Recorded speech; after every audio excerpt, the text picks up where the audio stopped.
tokko wanda beekuu yeroo muraasan fudhadheen isa nama garagalu taayyoon isa garagalu barbaade waan tokko sireen kufu ture anama asirratti waan tokko sitti sigalee akka baqlaawadaatitti waan tokko sitti anama yooniin intarrak yooniin jaaladhe yoo walakaa gabaadhe Yooyaa harka fuunee akkam jirtu kabajamtootaa fi hordoftoota maamiltoota chaanaala YouTube Isaaq Ibraahim nageenya kenna kan jaalalaa fi kan kabajaadhaa bakkuma jirtanitti isin haa dhaqqabu.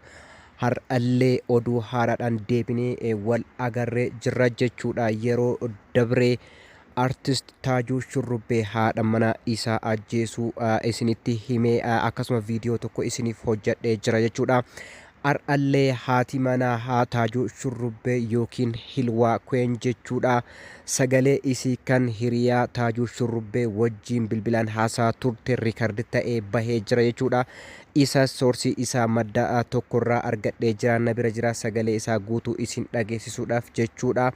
Kana viidiyoo tana hanga xuma viidiyoo tana daawwadhaa isiniin jedha, sagalee ishees guutuu amman isin dhageessa jechuudha.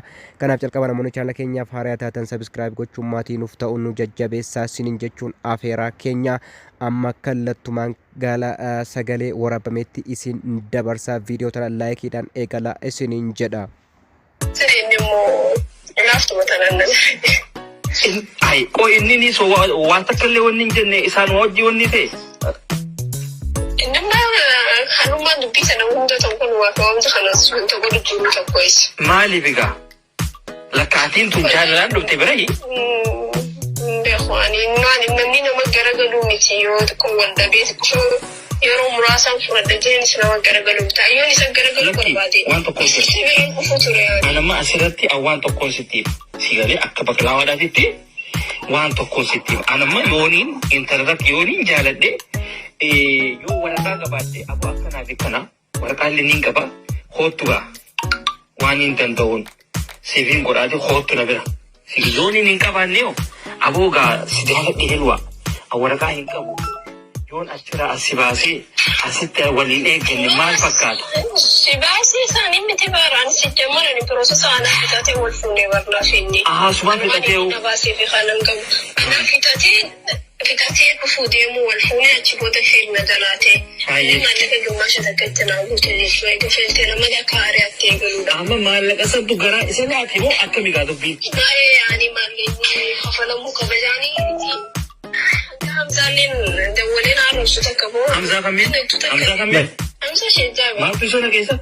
Osa kafan? Yaa biqiltuun maseenaani? Sootiyaa kan ati uffata hin qabne taatu darbee fi yookaan fotograafii maallaqa xiyyaarraa fuudhi jee.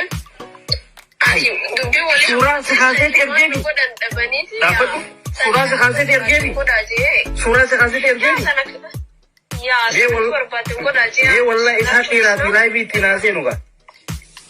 Arab sadarroon kana social media irratti nan baasne. Lakki mee isaa dhiiraa ittiin haaseenu mee taajuun? Wallaahi Hamzaa shejjaabe. Miti Hamzaa dhaabbisan garuu. San gubbaan san godhanii dadhabanii amma paaspoora hiyyeeggise gaafaan dhufbuusaa keessaan jalaa fudhanii turan. Amma paaspoora san fuudhee kan bitti erganii biyyatti ergina booda afaanaa sodaachuun didee waan ta'ellee siima kaardii cufatee waan barbaadde godhiin jeenii nama asii birrii asiin nama deemuu jira. Gizeen gabboon mana jala deemuu jira. Waan barbaadu hunda godhanii dadhabanii. Ijoolleen si eeguu ijoollee akkami? Waan bakka sanaa bakka sanii waan ani gabdee namummaan tokko karaa osoo jira deemu jiru wanta isaati nama akkanaati deemsi jedhan. Eegasiifu laal poolisaa jira biiti biyya seeraati. Waan godhu fixanii saayoo isaati wallolaan inninis wallee waan hin taane walumaa walii wanta jajjaaniiti waan irraa kuban qabu as garagalanii isa kana wajji buutee maarree jaanii. Abragallo buluudhaan ittiin Bulooksi godhaatiin jira.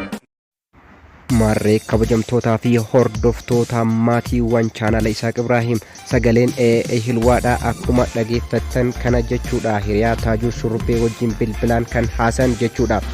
Sagaleen kunis ka social miidiyaa hawaasaa irratti gaafii hedduu ta'uun dhiyaatee jira jechuudha.